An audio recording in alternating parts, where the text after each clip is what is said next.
Have you had breast cancer before and are trying to navigate this new season of creating better health and reducing your risk for recurrence?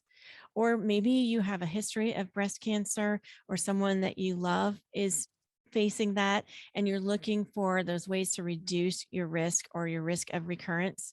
Well, this episode is for you. In today's episode, I'm interviewing my new friend, Karin Del Maestro. She is such a delight. She is a breast cancer and BRCA2 thriver. She is a health coach and a self care expert. And you know how I love to talk about self care. She is going to share with you some ways that you can reduce your risk by managing your stress, managing your self care, and just living your best, healthiest life. I hope that you enjoy this interview as much as I do. You might want to get out a pen and paper. Are you ready? Let's go. Well, welcome, Karin. I'm so glad to have you on the Lighter Way podcast. Happy New Year.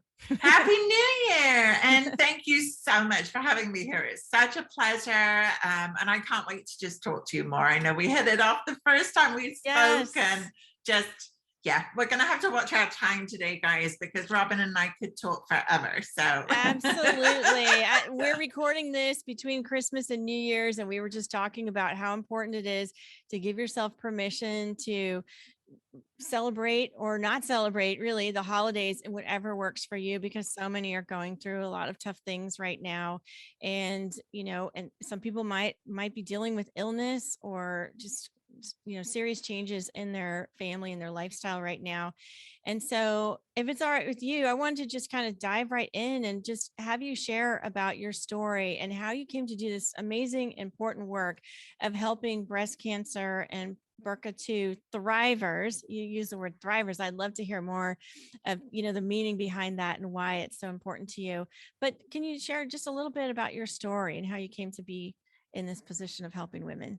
Absolutely. Thank you, Robin. Well, my story came about, as most of our stories do, through some messiness and life getting in the way. And I've been in the health and wellness field now for over 20 years. And I started out as a personal trainer and got into a life-altering car accident one day. And it changed the course of my life, as trauma and dramatic things tend to do, just like we're saying about the holidays, right? Whether it's divorce, which I've also been through, whether it's a car accident, whether it's illness, it can change the course of our life, but it doesn't have to be a bad thing. And that's what I've learned. Mm-hmm. So although I lost, I ended up with 5 herniated discs and daily back pain, could no longer do my job as a personal trainer, changed everything in my life. I lost my home, I lost my job, everything changed. But I was lucky enough in that instant to start to work with a life coach.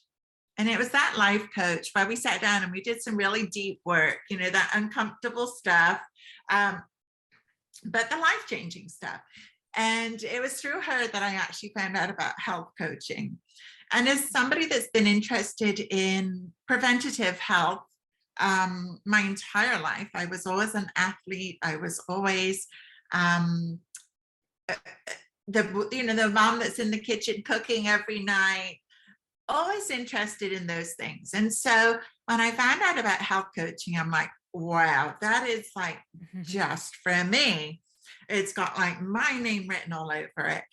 And so through health coaching, which is a holistic approach to our health. So it's all encompassing. It encompasses our relationships and career and what we eat, how we move our body, like anything and everything under the umbrella of health and life that you could ever imagine.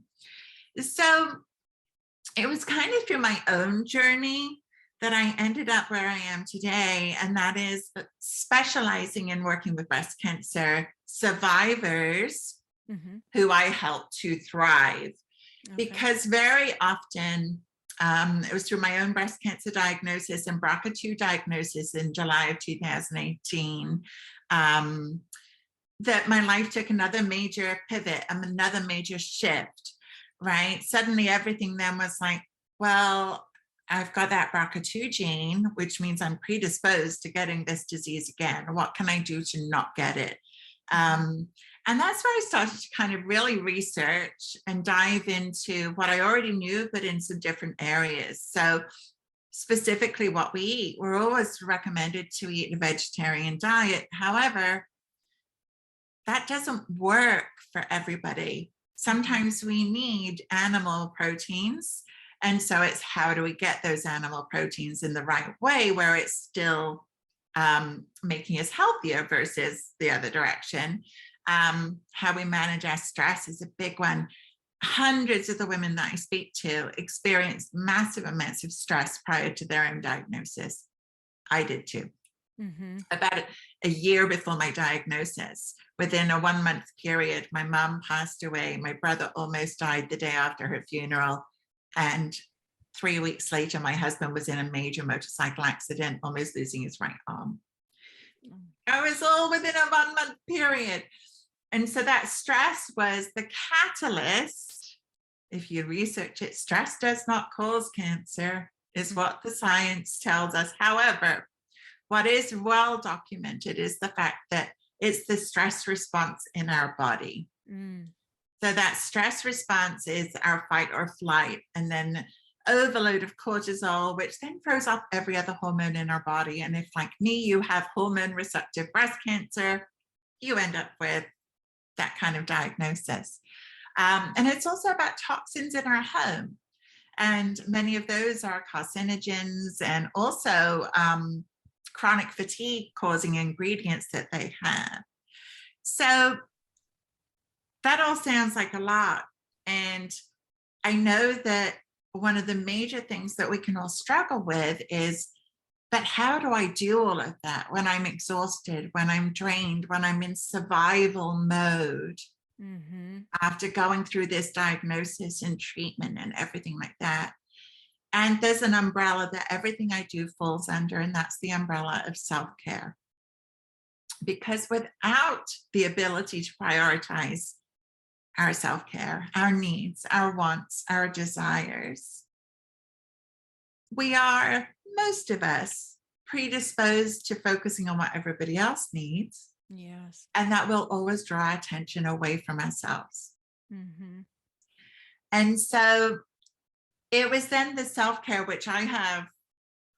Self-care is my jam. Like, I get so excited about it. Like, it's everything, because I've seen, over the 20 years in this industry, I've seen that when we're able to make that shift to putting ourselves first, everything else changes afterwards. Then we can start to thrive. Then we have more energy. Then we've got more energy to help and serve others too. So it just kind of all fell into place that way. Yeah, so it's the self-care part is often the missing part for people. Like you said, we're recording this between Christmas and New Year's, and which means New Year's goals and resolutions coming up. And how many times do we set those goals, whether it's weight loss or more energy or finding the balance or whatever it might be,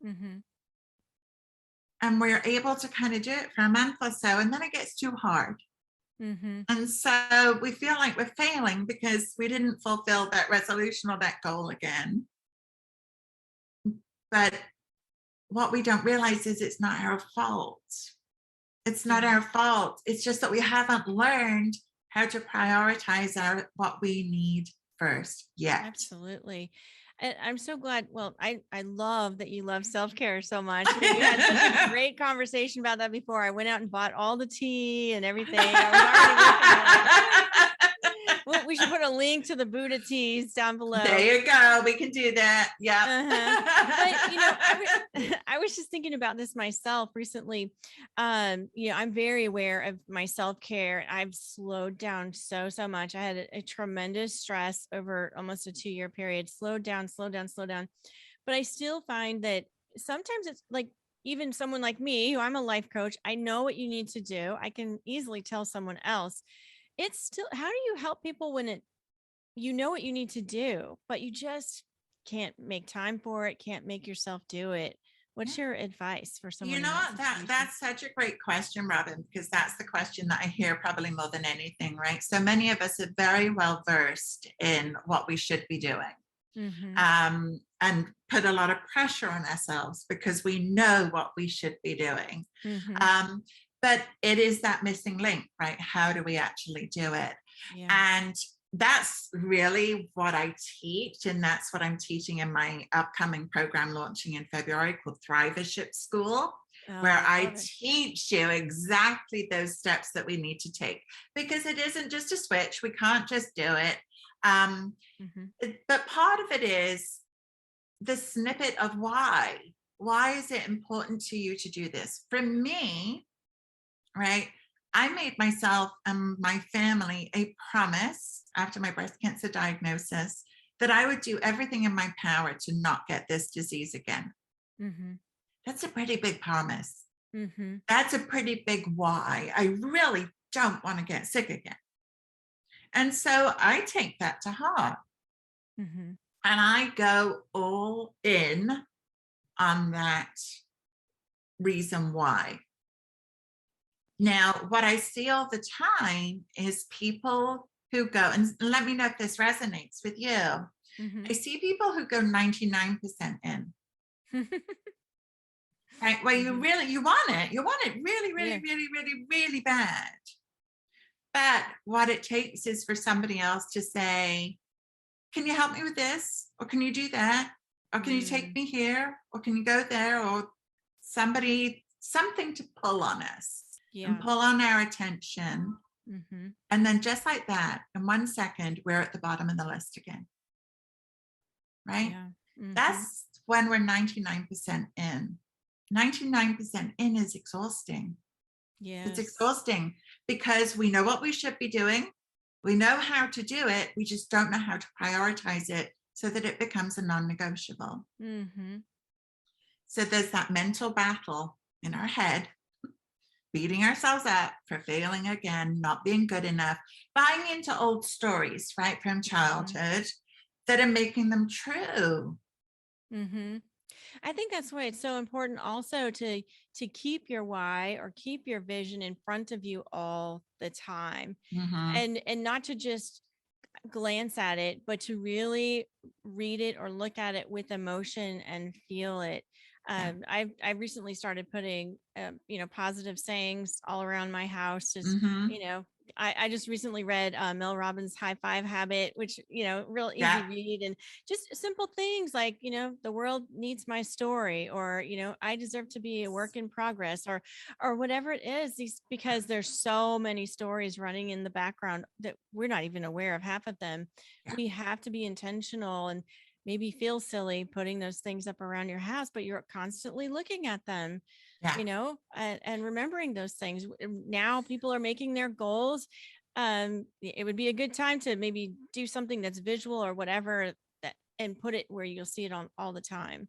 I don't Yeah. know if do you do something like that in your Oh, program? 100%, Yeah. 100%. And I do it personally because I always have right in front of me on notice boards and things. I always set a word of the year.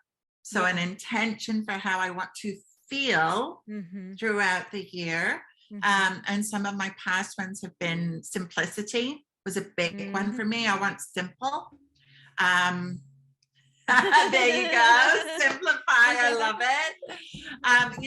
I've got behind me another phrase that I love from Marie Forleo. Everything is figure outable. Yes, that's one Like, of my favorites. yeah. So I'm totally about that. Mm-hmm. First of all, I'm a visual person, but we're Mm-hmm. busy. That's the Mm-hmm. thing. And so to put pressure on ourselves to remember all the things that we need to remember Yeah.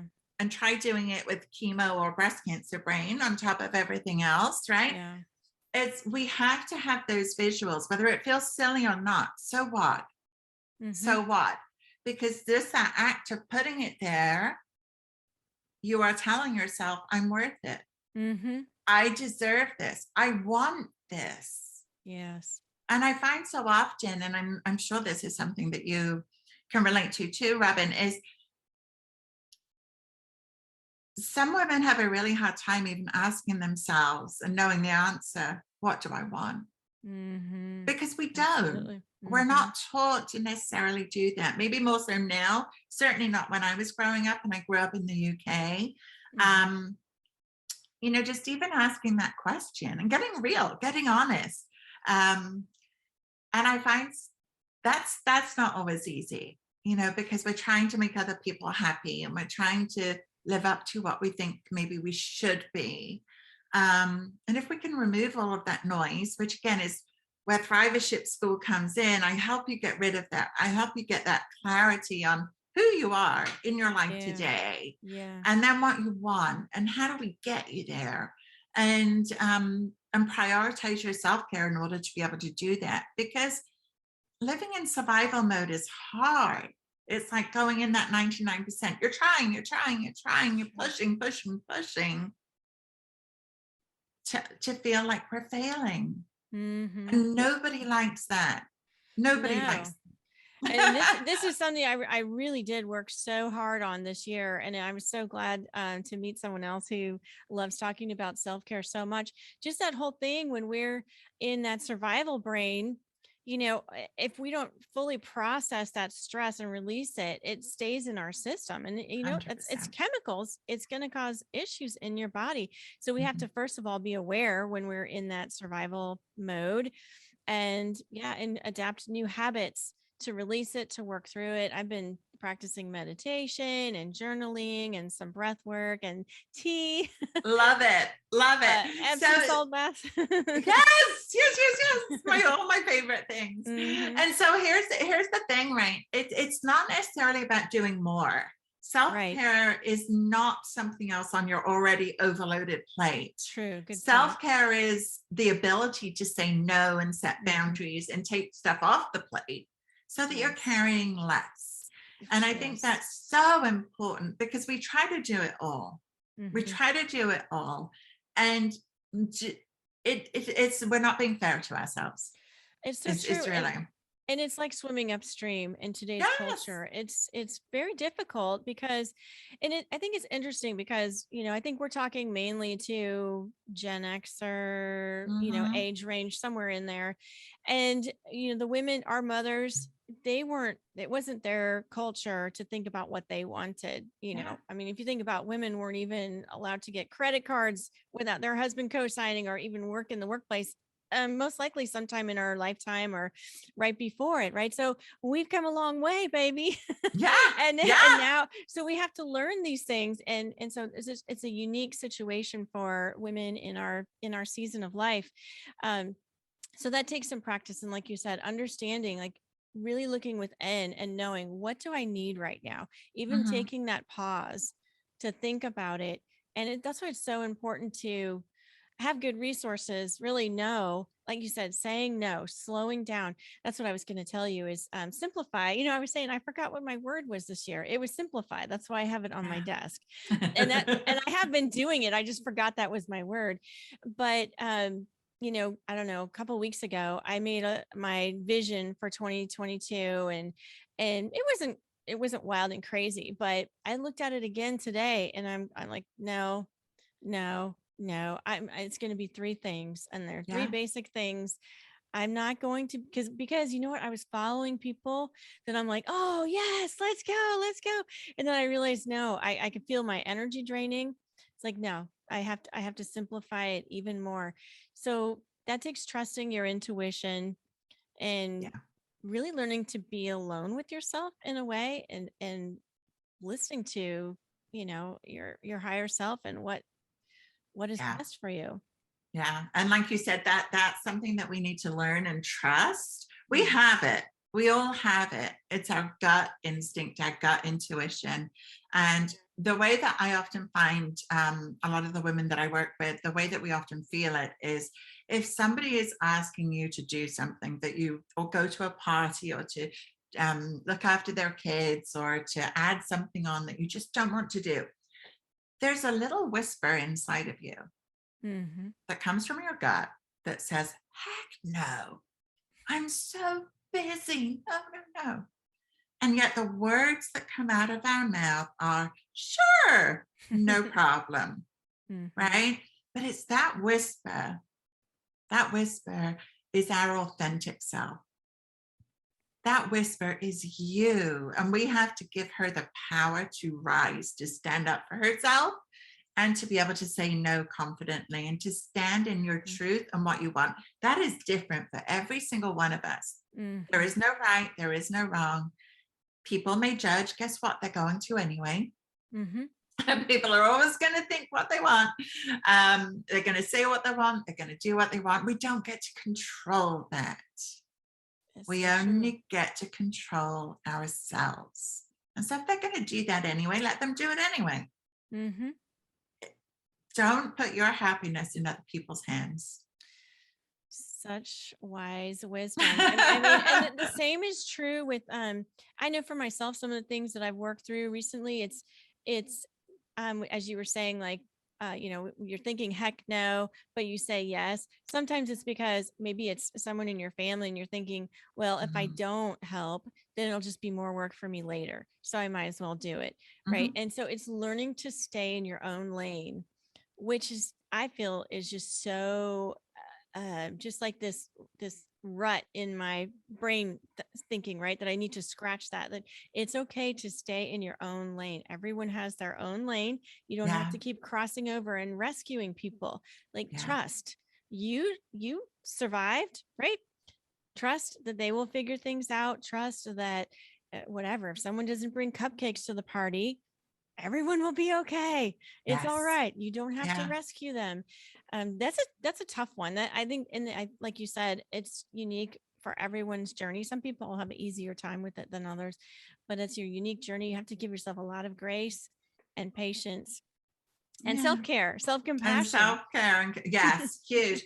Well, to me, self-care leads to self-love, which leads to self-compassion, which leads to self-acceptance in our body, in our skin, no matter how we look. I don't happen to have breasts anymore. I'm concave and very oddly shaped, but I love my body. I love myself because this body brought me through the journey that I've been through.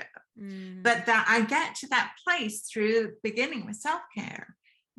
We can't just jump there, unfortunately. I wish we could. It would be amazing. But, you know, to speak to that feeling of letting down family or friends, or, you know, I think that's also important, is to understand why we have such a hard time setting those boundaries and saying no. Is it because we don't want to let people down? Is it because we feel like we should be able to do it all? You know, one of the things that's tough in my breast cancer you know, community is our energy is significantly zapped. And so there's this element of pushing ourselves to try and do everything that we did before. And honestly, it's just not practical in helping our recovery. And so, you know, we have to get comfortable. And I think too, sometimes we think we're being mean or rude or disrespectful. And so I actually teach scripts. I have scripts to help people learn how to say no, and actually how easy it can be when we just can learn how to do it. Then we can start to practice it and be more comfortable with it, because it is a big one. It's a big one. And, you know, we've mentioned tea a couple of times, right? So I just want to let the audience know, right? This was something that Robin and I talked about when we spoke before, is we can make a cup of tea or a cup of coffee or whatever, and we can just go through the motions and we can drink it like nothing else has changed and we're just having our drink. Or we can literally change our thought process and say, what tea would I like now? What do I need? And we're talking more herbal teas, and the Buddha teas that Robin mentioned are chakra teas, which are absolutely amazing. But what do I need? And then sitting with your tea, actually, and tea has been known for thousands and thousands of years, you know, amongst the Chinese, amongst India, obviously, where a lot of the teas are made. These are huge practices within their culture, that they sit and actually enjoy the tea. Why can't we do that too? So hit that pause button in your busy day, do something that you were going to do anyway, and just shift the focus, that then becomes an act of self-care. Yeah. So again, it's not about doing more, Hmm. but it's about how can we shift our focus and be more intentional with what we're already doing. Absolutely. I love it. Yeah. And I think it's so fascinating because we're talking about breast cancer and, which it would be a scary and serious diagnosis to get. And the the the remedy or the course of action we're talking about is self-care. I mean, I wonder if there's people out there saying, "Oh, it can't be that easy." Right? It can't be that. It must be something crazy that's so difficult and whatever, right? Um so what do you say to people that say like, "Oh, I don't believe it's that easy." Well, first of all, I think everybody's entitled to their opinion, right? Where, there is something for everybody out there. Now, I'm not saying that self care is the cure for breast cancer, Right. and I'm not Right. saying that self care can prevent it.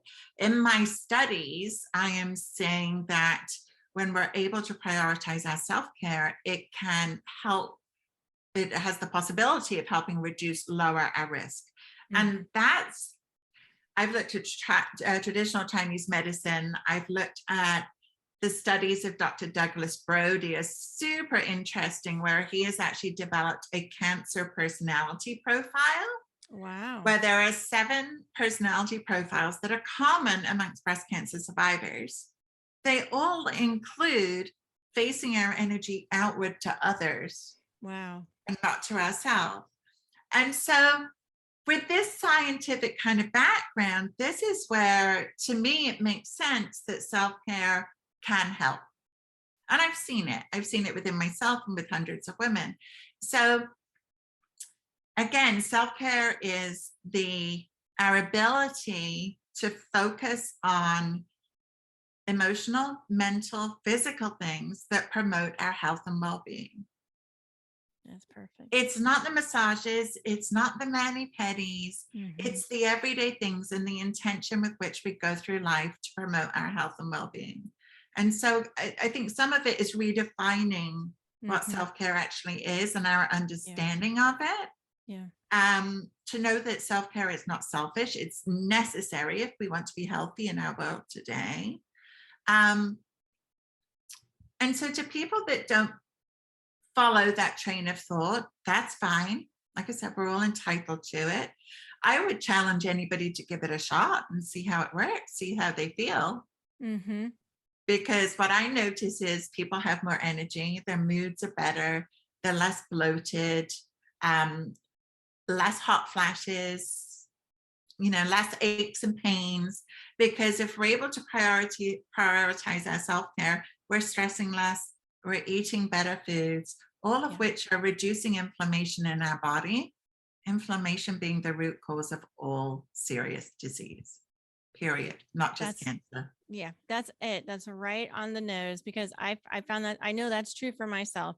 It was very hard for me to sit still, but the more I cut back and cut back, the more present I was and noticing how I was feeling physically, right? Because I was struggling with some digestive issues and Mhm. all that kind of thing. I started paying more attention. I was able to pinpoint what my issues were and do things to improve that, and everything started feeling, I mean, I felt amazing. I still Yeah, do a little slip up over the holidays, but I know what I need. I needed to right. to trust myself that I know what I need. And I just think that the work you do is so incredible. I'm thank you for using, I mean, such a um gosh, I don't know, it's just the hard things that you went through, so many hard things that you went through with the car accident and the grief and your diagnosis and everything, that now you've turned it into something so beautiful. Because most of us wouldn't know who to call. Who can I call for help? Where do I ask, right? So anyone who's out there listening right now and they're saying, okay, how do I get started? What's one thing I can do? And what's one thing they can do, and how can they connect with you in order to get into your program and get connected with you? Oh, thank you, Robin. Bless you for Mm. your wonderful, sweet words. You're so kind, and the world needs you too. So we're very much aligned in what we're doing. Um, the one thing that you can do to get started, honestly, is even just thinking about drinking enough water. Drink enough water in your day. Stay hydrated. Exactly. Because when we're hydrated, we're helping our inflammation, and it means that we're actually prioritizing ourselves. And you all know that when we get stressed, we forget to drink water. Yes. Right. It's the number one thing to go. So I always say that is the one thing that we need to make sure that we're doing, because other things will snowball because of that. And if you would love to, ask me questions, follow up with me, you can find me at KarinDelMaestro.com, and that's Karin with an I, or in the Healthy Living After Breast Cancer Facebook community. If you are a breast cancer, only for breast cancer survivors who are looking to thrive. I am like a mama bear with that community, because I know that we've all been through a really tough time, but Yeah. open to any women out there who've been on this journey. And but if not, I don't just work with breast cancer survivors. I do work with other women and have programs for each. So KarinDelMaestro.com is the easiest way to find me. Wonderful. And I'll be sure to put the links in the bio. Thank So, you. I'm so glad that our paths crossed, and it was just a delight to talk with you today. And I hope that we'll continue to stay in touch, because I think what you're doing is just beautiful. So, thank you Thank so you. much. Thank you, Robin. It's been such a pleasure to be here. Thank you for having me. Yeah. All right, friends. Well, thank you so much for listening to this episode. I hope that you enjoyed it as much as I did. Be sure to check the links in the show notes to learn more about Karin. And until next time, remember to keep your light shining bright. Peace out.